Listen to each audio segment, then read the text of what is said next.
The following is a fan-based parody.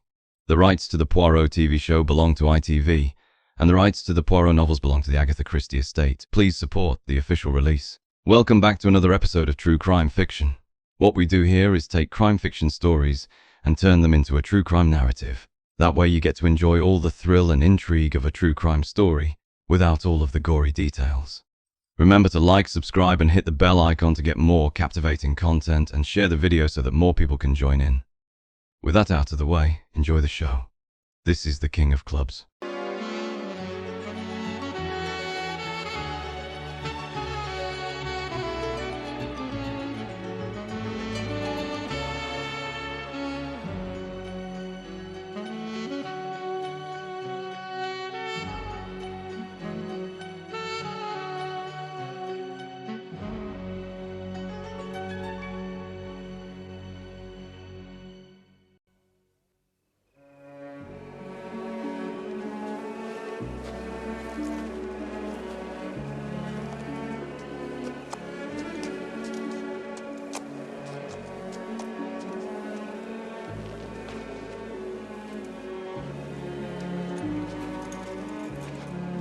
I'm not sure we should expect to see each other again. I couldn't bear that. I have to see you again. Please. God, you're so beautiful. Ahmed. I'm married. No, no, no! All right, everybody, cut! Cut! Will someone please tell me what these actors are meant to be doing? I'm wrong, I must be wrong. I thought this was a love scene. My dear Valerie, you are not discussing the weather with this man. You are about to commit adultery with him. Mr. Henry Reedburn is a very controlling man, and he wants the performance to go exactly as he wants it, even though he is not the director of the film, merely the owner of the studio. The man who is supposed to be the real director is Bunny Saunders, but given that Mr. Reedburn is the one funding the film, he can only sit by. In fact, no one else has the power to stand up to the man, and it really shows. The long film times from all the reshoots, his demanding persona, and his all-around unpleasantness means that filming has ground to a halt and no one is happy. Not even Mr. Redburn. While all this drama is going on, we find an unexpected duo arriving on set. Hercule Poirot and Captain Hastings. This sounds rather strange at first, doesn't it? What business would our two fine gentlemen have on the set of a movie? Well, you see, Hastings is good friends with the man who is supposed to be the real director, and Poirot has a history with one of the main backers of the film, Prince Paul of Morania. He managed to save the reputation of the royal family of Morania a while back, and they have been close friends ever since. Hastings is excited to learn about all the inner working of the movie world, while Poirot finds great interest in, as he quotes is, the actors paid to deceive us. Our duo are lead to the set and walk on ever so quietly, as another scene is now filming. What's happening here is that Miss Valerie St. Clair's character, Sarah, is being confronted by her husband Bernard, who is played by Ralph Waters, who is such a big movie star that even Poirot know of him and is intrigued by the man. As he tried to prepare for the scene yet again, Mr. Reedburn gets up in Saunders' face. Bunny tries to explain that he must be allowed to direct the film, given that he is the director, but Henry is having none of it and demands that he whip the crew up into shape. Bunny turns to see Poirot and Hastings, and he greets them in an apologetic tone. He is very sorry for the behavior of Mr. Redburn, even though it is not his fault. Poirot forgives him for this grave error and sees a curious sight. Prince Paul and Valerie St. Clair sharing a quick hug. It is nothing big, but it does suggest that there is something going on between the two. This little time is cut short at Reedburn demands that Valerie meet him in his office for an urgent meeting where a lot is about to go down. You treat me like a child. But I'm the biggest box office draw this studio has. True. But without the studio, you would be nothing. Without me, you wouldn't even be in pictures. Perhaps I would have been better off. Perhaps, but I doubt it. You're too ambitious for that. You know, you are even more beautiful when you're angry. Have you thought any more about my little proposition, my dear?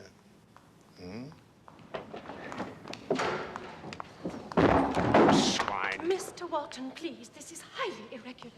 What's the matter, my dear Ralph? You're the matter, you skunk.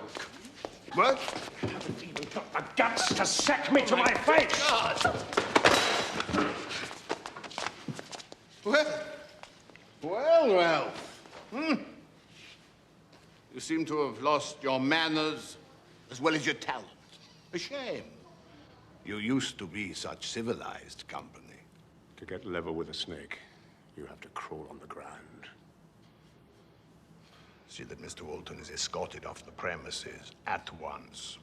After this explosive scene, Henry's secretary Kathy tries to tend to the little wounds he may have, but even this kind gesture is rebuffed by the man, and not in a kind manner. He gets even more angry and demands that she not refer to him by his first name.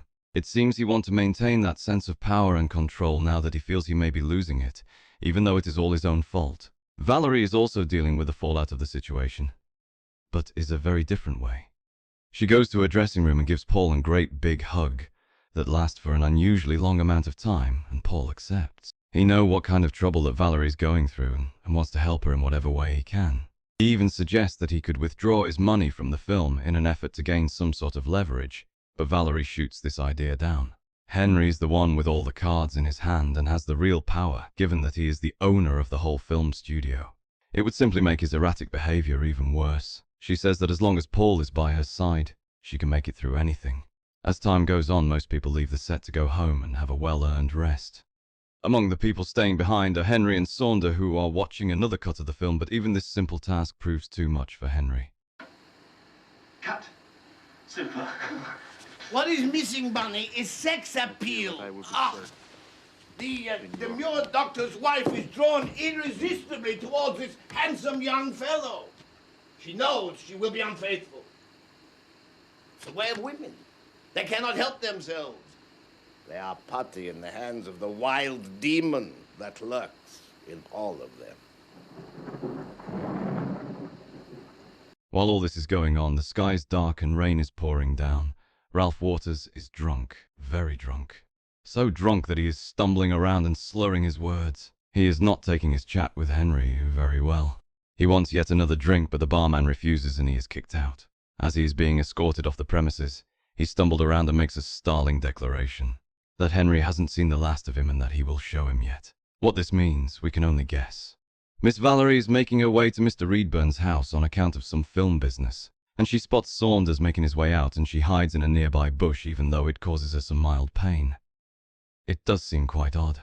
Given that she is one of the main stars of the film, it would be perfectly fine for her to be seen at the place, but nonetheless, she maintains her cover. As Saunders is making his way back to his home, he spots another car coming straight towards him, and he honks the horn as loud as he can, but the car maintains its course. He tries again, but the driver remains stubborn. Eventually, Saunders swerves to the side and manages to catch a glimpse of the man. It's Ralph Waters making his way to Henry's house. Bunny has not time to really think about what he's doing and carries on as if nothing ever happened. At Henry's house, we see Valerie opening a pair of opening curtains and running out of the house while another man is seen wandering around the place. She runs to the house that she saw outside called the Willows. The owner of the house, Mrs. Geraldine Oglander, graciously lets her inside and even gives her a towel to dry herself with. Mrs. Oglander then calls the police and tells them to go to the Henry house right away. The police are hesitant, but she insists that something very wrong has gone down and that she is being serious, and so the police make their way. While all this is going on, Poirot gets a call in the middle of the night. He tries to ignore it, but the caller is persistent and he relents. The person on the other end is Paul, and he is in quite a pickle. Or rather, it is Valerie who is in trouble. He reveals that the two are due to be engaged very soon, but if there is even the slightest hint of scandal, his family will not approve and he will be stuck between a rock and the hard place. Poirot wonders what could have happened to make Paul worried like this. He says that Valerie may be implicated in some sort of crime and is very worried about the whole thing. Poirot says that whatever concerns he may have, Paul must call the police at once. Paul says that the Oglanders at the Willows have already done so. Poirot assures him that he will do whatever he can to get to the bottom of all of this. The police arrive at the house and Chief Inspector Jack is quite taken aback at the whole place. Golden statues, indoor water fountains and some very gaudy lighting make a very striking first impression. The housekeeper Frampton shows them the way to Henry's office, where they find the body of the man. It looks like the man had suffered some blunt force trauma and hit his head on the floor, and that was how he died. The very next morning, the Chief Inspector gets to work and questions the Oglanders from the Willows in the hopes they may shed some light on the situation. it all happened so quickly, Chief Inspector. The four of us were playing bridge when suddenly there was this commotion at the window. We were astonished to see a young lady beating at the panes. Absolutely terrified she looked. Did you happen to notice what time this was, Mrs. Oglander? Must have been around 10. Yes, I remember the clock in the hall chiming the hour a little before. Please go on, madam. Well, Ronnie got up to let her in. She was very out of breath. It seemed she'd run across the gardens from Mont Désir. Did she say anything? Yes. Murder. He's been murdered. Murder. He's been murdered. You're sure of that? I shall not forget those words for as long as I live, Chief Inspector. Then she fainted. Poor girl. And, of course, we immediately telephoned for the police. Jack senses that something is a little off, but he can't tell what. Something is making him feel uneasy, but since he has nothing to go on, he makes his way back to the house of Henry. Poirot and Hastings do the very same thing, but our detective has one order for the captain, and that is to keep quiet about their relationship with all the parties involved. If anyone were to discover that they have all these connections to all these suspects, that could throw off their whole investigation. Hastings agrees to do so, and they make their way inside. The housekeeper, Frampton, is of great help, and lets them into the room where Henry was found dead. The body's been taken away, of course, but everything else has been left as is, even the blood stain on the floor where Henry died. One curious detail is that all the curtains are closed except for one. Frampton assures us that he always closes the curtains before he goes to bed, so this is something to keep in mind. The windows overlook the Willows, the house that Valerie had fled to, which is another curious detail. There is only one other way that someone could have found their way in, and that is a big set of French doors at the rear of the room. From this room, Poirot can see another house much closer by than the Willows. He asks if Henry had other guests, and Frampton says that he does not know. Saunders left around 9:30 p.m., and Henry had requested that he was not to be disturbed. He is able to offer up the information that the French doors were used to let in a number of female guests in a discreet and secret manner, which may be why he heard a female voice coming from the room. At that moment, they come face to face with Chief Inspector Jack, who greets them both with a firm handshake. They both manage to keep their personal connection to all the people in the case a secret without any trouble. Although with Jack giving them the details of the case, they find it very funny that the Chief Inspector has no clue about any of this, and they plan to keep it that way. Jack is very confident that he will soon find the killer. Valerie says that she saw an intruder, and he is convinced that a member of the local traveler community is at fault. Henry hated them very much and tried multiple times to get them removed. It may be that one of these people had enough and took things a little too far. Poirot asks the question that why would Valerie go to the Willows when there are houses much closer by. Jack says that since the curtains that were open were the ones that overlooked the house was the logical choice. He seems to be quite proud in a little bit of logic, and prouder still that Poirot did not think of it first. With no other direction, our dynamic duo make their way to the Willows to question the Oglanders. They are greeted by the younger sister Rosie, who leads them to the room where they first spotted Valerie, just as she did with the police. She tells them that they were playing bridge for about an hour, when she was in the seat facing the window and spotted Miss St. Clair running in the fields of grass. Poirot spots a nice little plate with the image of a young family emblazoned in it. Rosie says that it is a picture of their family when they were young. Poirot then tries to have a talk with Valerie in her room. Her hesitant at first, and it seems there is some close connection with the whole household.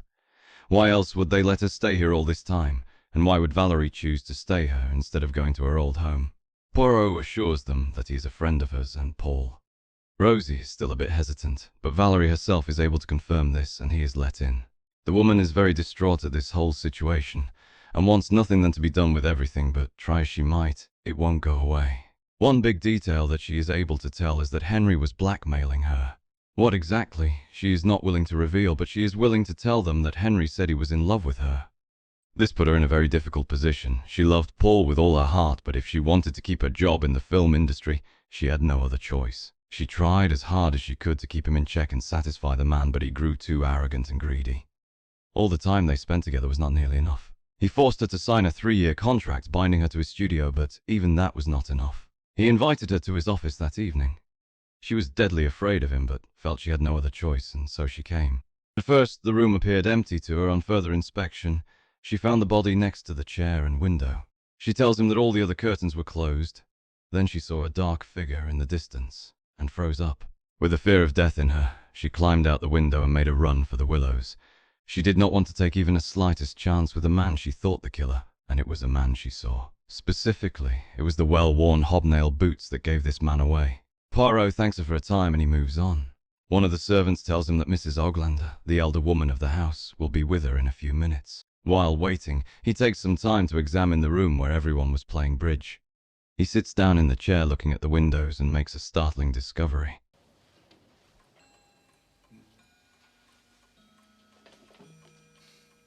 No, Mademoiselle Oglander should have beat 3 spades, not 1 neutron.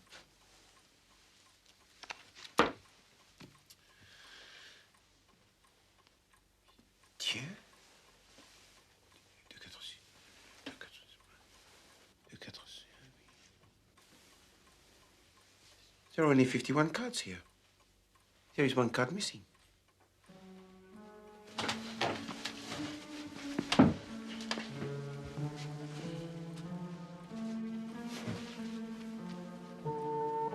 Dieu, but of course. Que je suis idiot. Hastings, this explains everything. There is no king of clubs.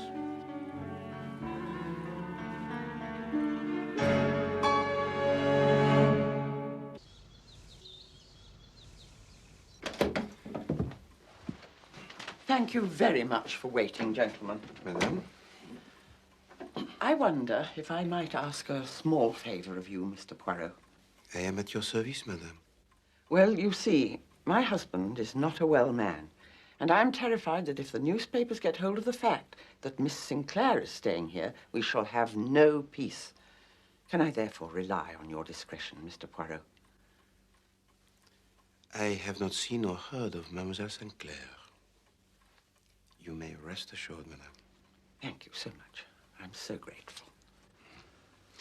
May I please ask you something, madame?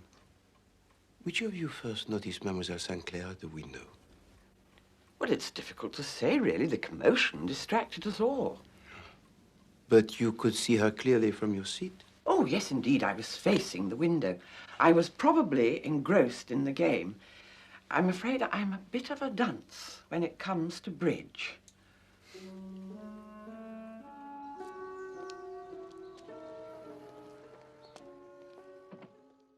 As he and Hastings leave the house, Mrs. Oglander looks on with a suspicious look on her face.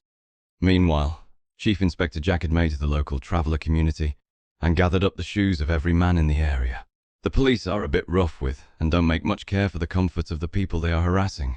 The women seem to think this whole situation quite funny and laugh quite a bit. They upsets Jack quite a bit and assure them that this is a serious matter and anyone who does not comply will be taken into custody. The purpose of all this is to see if any one of these people have the hobnail boots that Valerie had described the intruder wearing.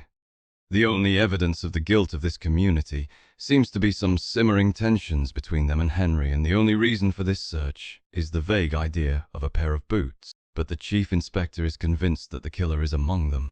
While all this is going on, Poirot and Hastings are back at the house of Henry, where Poirot's looking through the desk, while Hastings rambles on about some sort of modern art display in the living room.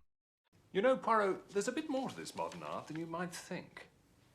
It isn't just that they don't know what they're doing, even if it might look like it. This is most unpleasant, Hastings. A pal of mine was telling me that what they're trying to do is to show all the sides at the same time. Save us the trouble of walking around the back. It's quite a clever idea in a way. I mean, take this fellow, for instance. I mean, that bit might be his front and his back as well, if you get my meaning. It's all quite scientific, really. Trouble is, most of the time, they're half mad with booze and drugs, so what they see isn't all that reliable. While Hastings is rambling, Poirot is rummaging through the desk and manages to find a newspaper clipping with the headline, "Hawtrey Group in Trouble." He quickly tucks it in his coat pocket as Frampton opened the door and Saunders walks in. He tells our duo that he saw Walton driving towards the house shortly before the murder happened. He doesn't think much of it really, but thought it prudent to tell the detective just in case. Frampton interrupts the conversation to tell us that there is a call for Saunders. The man is perplexed as to who would be calling him now, but he leaves to pick up the important phone call. Poirot then takes the time to reveal that he found the missing bridge card and stuck it into his pocket for safekeeping. Saunders comes rushing back to tell everyone that Ralph Walton has been admitted into hospital on account of crashing his car, along with a broken collarbone. When Bunny is just about to leave, Poirot tells Hastings to go with him, so that he may question the man to see just what he wanted to do with or to Henry. Poirot makes his way back to the Willows on foot. On the way, he spots Mr. Oglander in his wheelchair with his son Ronnie wheeling him along. He tips the hat to them and they carry on with their business, for a few seconds at least. Then they turn back to look at Poirot just long enough for the encounter to become a bit uncomfortable, and everyone carries on with their day as usual. Hercule makes his way into the house and into the living room where Valerie was spotted. He is greeted by Mrs. Oglander, who is surprised by him but lets him stay. He returns the missing playing card that he found on top of the desk drawer behind the table. And strange thing to take, an even stranger thing to return, but there is a method to this madness. You see, Poirot find it very odd that the family claims to have been playing bridge for over an hour, yet they somehow did not notice the missing card. And another curious detail. Both Geraldine and Rosie, when questioned by police, said they were sitting in the same seat during this whole time, which of course is impossible. Valerie pops is to see what the commotion in, and Poirot reveals this little deception. Mr. Oglander is the father of Valerie, and so is Mr. Hawtrey, the same man in the article titled Hawtrey Group in Trouble. This seems like it is impossible, but the two men are in fact the same person. The group in question was going through a lot of financial difficulty. Mr. Hawtrey resorted to some creative accounting.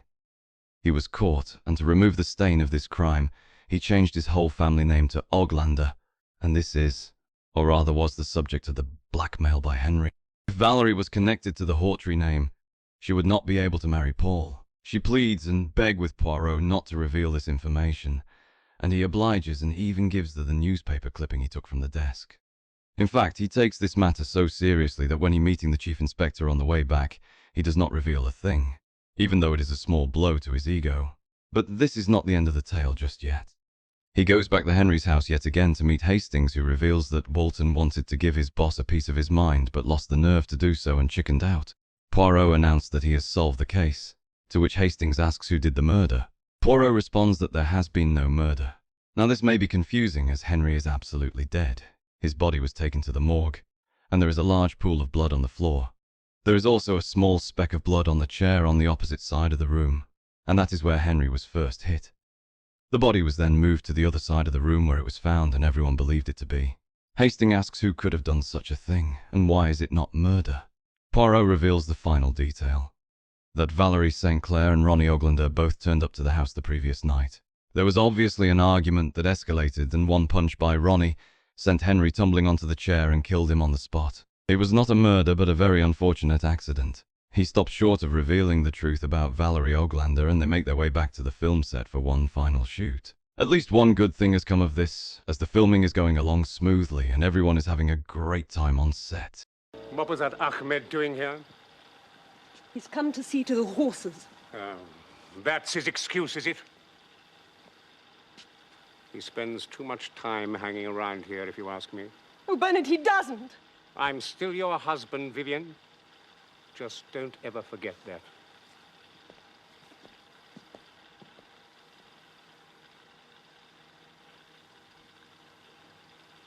Cut! Excellent. Bonnie, excellent. Very good, Ralphie. Excellent. Right, well, we'll print that one. Now then, onwards and upwards, we'll move on to scene 64. As long as that one's clear.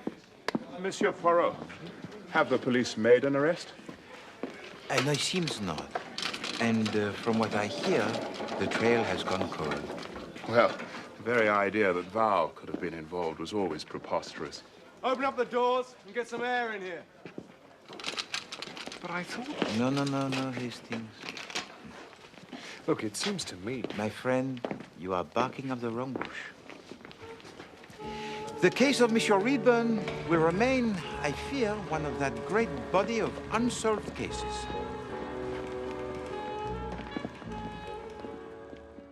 That's it for today, folks. That was The King of Clubs. Thank you for taking the time to listen to our newest episode, and remember to like, subscribe, Hit the bell icon for future content and share the video so everyone can join in on the fun. Again, thank you for your time and I bid you farewell.